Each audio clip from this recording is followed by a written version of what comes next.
അന്താരാഷ്ട്ര രാഷ്ട്രീയം സമീപകാലത്ത് കണ്ട ഏറ്റവും വലിയ സൈനിക നീക്കങ്ങളിലൊന്നാണ് അമേരിക്കൻ പ്രസിഡന്റ് ഡൊണാൾഡ് ട്രംപും റഷ്യൻ പ്രസിഡന്റായിട്ടുള്ള പുടിന്റെ ഭരണകാലത്ത് നടക്കുന്നത്. ഇരു രാജ്യങ്ങളും പരസ്പരം നടത്തിയ ആണവ ഭീഷണികളും സൈനിക നീക്കങ്ങളും ലോകത്തെ ഒരു പുതിയ തണുത്ത യുദ്ധത്തിന്റെ വക്കിൽ എത്തിച്ചോ എന്ന് ആശങ്കപ്പെടാൻ പ്രേരിപ്പിക്കുന്നതായിരുന്നു. ഈ സംഭവങ്ങളുടെ എല്ലാം തുടക്കം റഷ്യയുടെ മുൻ പ്രസിഡന്റ് പുടിന്റെ വിശ്വസ്തനുമായ ദിമിത്രി പെസ്കോവ് ഒരു പ്രസ്താവന നടത്തിയതാണ്.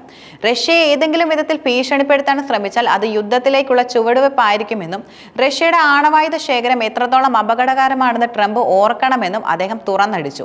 ഈ പ്രസ്താവനകളെ ട്രംപ് വളരെ ഗൗരവത്തോടെയാണ് കണ്ടത്. അദ്ദേഹത്തിന്റെ മുന്നറിയിപ്പിന് മറുപടിയായി ട്രംപ് റഷ്യയുടെ തീരത്തേക്ക് ആണവ അന്തർവാഹിനി കപ്പലുകൾ അയക്കാൻ ഉത്തരവിട്ടു. ഈ നീക്കം കേവലം ഒരു ഭീഷണി എന്നതിലുപരി ആണവായുധത്തിനുള്ള ഒരുക്കങ്ങളാണോ എന്ന സംശയം അന്താരാഷ്ട്ര സമൂഹത്തിൽ ഉയർത്തുന്നുണ്ട്.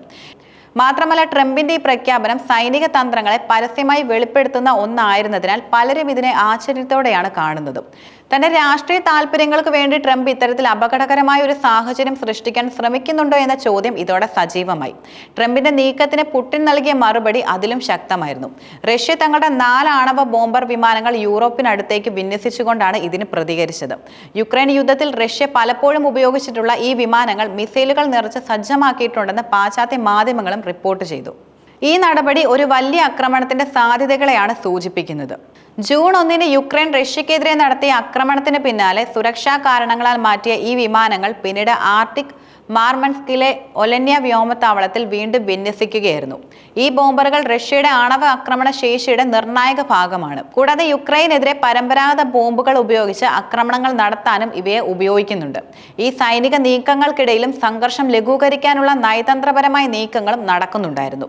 യുദ്ധം അവസാനിപ്പിച്ച് വെടിനിർത്തലിലേക്ക് നീങ്ങിയില്ലെങ്കിൽ റഷ്യയ്ക്ക് മേൽ ഉപരോധങ്ങൾ ഏർപ്പെടുത്തുമെന്നാണ് അമേരിക്കയുടെ ഭീഷണി. ഇതിന്റെ ഭാഗമായി ട്രംപിന്റെ പ്രത്യേക ദൂതനായിട്ടുള്ള സ്റ്റീവ് വിറ്റ്കോഫ് റഷ്യയിലേക്ക് പോകാൻ ഒരുങ്ങുകയാണ്. യുദ്ധം അവസാനിപ്പിക്കാൻ റഷ്യയ്ക്ക് അടുത്ത വെള്ളിയാഴ്ച വരെയാണ് അമേരിക്ക സമയം അനുവദിച്ചിരിക്കുന്നത്. ഈ സമയപരിധി യഥാർത്ഥത്തിൽ റഷ്യയ്ക്ക് മേൽ സമ്മർദ്ദം ചെലുത്താനുള്ള ഒരു തന്ത്രമാണെന്ന് വ്യക്തമാണ്. എന്നാൽ റഷ്യ ഈ സമ്മർദ്ദങ്ങൾക്ക് വഴങ്ങാൻ തയ്യാറല്ലെന്നാണ് അവരുടെ സമീപകാല നീക്കങ്ങൾ സൂചിപ്പിക്കുന്നത്. റഷ്യ യുക്രൈനെതിരെയുള്ള ആക്രമണങ്ങൾ കൂടുതൽ ശക്തമാക്കി. ഇതിന്റെ ഭാഗമായി 7 പേർ കൊല്ലപ്പെടുകയും 4 മാസം പ്രായമുള്ള ഒരു പെൺകുട്ടി ഉൾപ്പെടെ 13 പേർക്ക് പരിക്കേൽക്കുകയും ചെയ്തു. അതേസമയം റഷ്യയുടെ അധീനതയിലുള്ള ക്രിമിയയിൽ നടത്തിയ ആക്രമണത്തിൽ ഒരു റഷ്യൻ ജെറ്റ് യുദ്ധവിമാനം തകർത്തതായും 4 സൈനിക വിമാനങ്ങൾക്ക് കേടുപാടുകൾ സംഭവിച്ചതായും യുക്രൈൻ സൈന്യം അവകാശപ്പെട്ടു. ഇത് റഷ്യയ്ക്ക് ഒരു തിരിച്ചടിയായി കണക്കാക്കപ്പെടുന്നു. സൈനിക നീക്കങ്ങൾക്ക് പുറമെ റഷ്യയുടെ അന്താരാഷ്ട്ര സഖ്യങ്ങൾ ശക്തിപ്പെടുത്തുന്നതിന്റെ സൂചനകളും കാണാൻ സാധിക്കുന്നുണ്ട്. ചൈനയുമായി സംയുക്ത നാവികാഭ്യാസം ആരംഭിച്ചത് ഇതിനൊരു ഉദാഹരണമാണ്. ഇത് അമേരിക്കയ്ക്കും അതിന്റെ സഖ്യകക്ഷികൾക്കുമുള്ള ഒരു ശക്തമായ സന്ദേശവുമാണ്. ചൈനയും റഷ്യയും ചേർന്ന് രൂപപ്പെടുത്തുന്ന ഈ സൈനിക സഖ്യം അമേരിക്കയുടെ ആഗോള മേധാവിത്വത്തെ വെല്ലുവിളിക്കാൻ പര്യാപ്തവുമാണ്. റഷ്യയുടെ ഭീഷണിക്ക് അമേരിക്കൻ സൈന്യം തയ്യാറെടുക്കുമ്പോൾ തന്നെ റഷ്യ ഒറ്റയ്ക്കല്ലെന്ന് ലോകത്തെ ഓർമ്മിപ്പിക്കാൻ ഈ നാവികാഭ്യാസം സഹായിച്ചു. ലോകത്തിലെ 2 വൻ ശക്തികൾ തമ്മിലുള്ള ഈ ഏറ്റുമുട്ടൽ നയതന്ത്രപരമായ സംഭാഷണങ്ങളിലൂടെ പരിഹരിക്കപ്പെടുന്നതിനാൽ അത് ലോക സമാധാനത്തിന് വലിയ ഭീഷണികളും സൃഷ്ടിച്ചേക്കാം. ഈ സംഭവ വികാസങ്ങൾ ലോക സമാധാനത്തിന് ഗുരുതരമായ ഭീഷണിയാണ് ഉയർത്തുന്നത്. ആണവായുധങ്ങളുടെ ഭീഷണിക്ക് മുകളിൽ നിൽക്കുന്ന ഈ സംഘർഷം റഷ്യയുടെയും അമേരിക്കയുടെയും രാഷ്ട്രീയ താൽപര്യങ്ങൾ എത്രമാത്രം അപകടകരമായ തീരുമാനങ്ങൾ എടുക്കാൻ അവരെ പ്രേരിപ്പിക്കുന്നു എന്നതിന്റെ വ്യക്തമായ സൂചനയും നൽകുന്നുണ്ട്.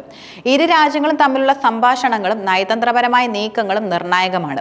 ട്രംപിന്റെ പ്രത്യേക ദൂതന്റെ റഷ്യൻ സന്ദർശനം ഈ സംഘർഷാവസ്ഥയെ ലഘൂകരിക്കുമോ അതോ കൂടുതൽ വഷളാക്കുമോ എന്നതും കണ്ടറിയേണ്ടിയിരിക്കുന്നു. യുക്രൈനിലെ യുദ്ധം ഒരു വർഷത്തിലേറെയായി തുടരുമ്പോൾ ഈ പുതിയ സംഭവ വികാസങ്ങൾ യുദ്ധത്തിന്റെ ഭാവിക്ക് കൂടുതൽ അനിശ്ചിതത്വം നൽകുന്നുമുണ്ട്. റഷ്യയ്ക്ക് മേൽ ഉപരോധം ഏർപ്പെടുത്താനുള്ള അമേരിക്കയുടെ നീക്കം റഷ്യയെ കൂടുതൽ പ്രകോപിപ്പിക്കാനേ സാധ്യതയുള്ളൂ. കാരണം ഉപരോധങ്ങളെ റഷ്യ ഇതിനോടകം തന്നെ നേരിട്ടുകൊണ്ടിരിക്കുകയാണ്. അതിനാൽ പുതിയ ഉപരോധങ്ങൾ റഷ്യയെ പിന്തിരിപ്പിക്കാൻ സാധ്യത കുറവുമാണ്. പകരം ഇത് സംഘർഷം കൂടുതൽ വഷളാക്കാനാണ് സാധ്യതകൾ കൂടുതലും.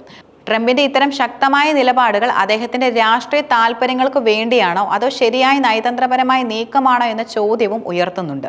അമേരിക്കയുടെ അന്തർവാഹിനികൾ റഷ്യയുടെ തീരത്തെത്തിയതായി അദ്ദേഹം പരസ്യമായി പ്രഖ്യാപിച്ചത് ഒരു ഭീഷണി എന്നതിലുപരി സ്വന്തം രാഷ്ട്രീയ നേട്ടങ്ങൾക്ക് വേണ്ടിയുള്ള ഒരു പ്രസ്താവനയായി പലരും കാണുകയും ചെയ്യുന്നു. എന്തായാലും ഈ സാഹചര്യത്തിൽ ഏറ്റവും കൂടുതൽ ആശങ്കപ്പെടുന്നത് സാധാരണ ജനങ്ങളാണ്. ആണവായുധത്തിന്റെ സാധ്യതകളെക്കുറിച്ച് കേൾക്കുന്നത് പോലും അവരെ ഭയപ്പെടുത്തുന്നു.